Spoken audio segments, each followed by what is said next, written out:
بسم اللہ الرحمن الرحیم۔ ایک گاؤں میں ایک صاحب کی اپنی بیوی کے ساتھ کچھ انبن ہو گئی۔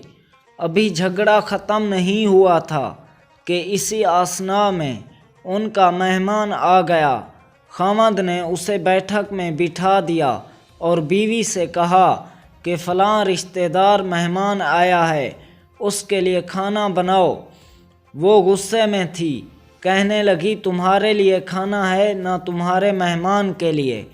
وہ بڑا پریشان ہوا کہ لڑائی تو ہماری اپنی ہے، اگر رشتہ دار کو پتہ چل گیا تو خواہ مخواہ کی باتیں ہوں گی، لہٰذا خاموشی سے آ کر مہمان کے پاس بیٹھ گیا۔ اتنے میں اسے خیال آیا کہ چلو بیوی اگر روٹی نہیں پکاتی تو سامنے والے ہمارے ہمسائے بہت اچھے ہیں، خاندان والی بات ہے، میں انہیں ایک مہمان کا کھانا پکانے کے لیے کہہ دیتا ہوں۔ چنانچہ وہ ان کے پاس گیا اور کہنے لگا کہ میری بیوی کی طبیعت خراب ہے، لہٰذا آپ ہمارے مہمان کے لیے کھانا بنا دیجئے۔ انہوں نے کہا بہت اچھا، جتنے آدمیوں کا کہیں کھانا بنا دیتے ہیں۔ وہ مطمئن ہو کر مہمان کے پاس آ کر بیٹھ گیا کہ مہمان کو کم از کم کھانا تو مل جائے گا، جس سے عزت بھی بچ جائے گی۔ تھوڑی دیر کے بعد مہمان نے کہا ذرا ٹھنڈا پانی تو لا دیجئے۔ وہ اٹھا کہ گھڑے کا ٹھنڈا پانی لاتا ہوں۔ اندر گیا تو دیکھا کہ بیوی صاحبہ تو زاروں قطار رو رہی ہے۔ وہ بڑا حیران ہوا کہ یہ شیرنی اور اس کے آنسو، کہنے لگا کیا بات ہے؟ اس نے پہلے سے بھی زیادہ رونا شروع کر دیا۔ کہنے لگی بس مجھے معاف کر دیں۔ وہ بھی سمجھ گیا کہ کوئی وجہ ضرور بنی ہے۔ اس کے خاوند نے کہا کہ بتاؤ آخر تمہارے رونے کی وجہ کیا ہے؟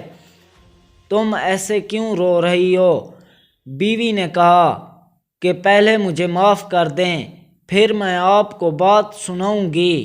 خیر، اس نے کہہ دیا کہ جو لڑائی جھگڑا ہوا ہے میں نے وہ دل سے نکال دیا ہے اور تمہیں معاف کر دیا ہے۔ کہنے لگی کہ جب آپ نے آ کر مہمان کے بارے میں بتایا اور میں نے کہہ دیا کہ نہ تمہارے لیے کچھ پکے گا اور نہ مہمان کے لیے، چلو چھٹی کرو، تو آپ چلے گئے، مگر میں نے دل میں سوچا کہ لڑائی تو میری اور آپ کی ہے اور یہ مہمان رشتہ دار ہے، ہمیں اس کے سامنے یہ پول نہیں کھولنا چاہیے۔ چنانچہ میں اٹھی کہ کھانا بناتی ہوں۔ جب میں باورچی خانے میں گئی تو میں نے دیکھا کہ جس بوری میں ہمارا آٹا پڑا ہوا تھا، ایک سفید ریش آدمی اس بوری میں سے آٹا نکال رہا ہے۔ میں یہ منظر دیکھ کر سہم گئی۔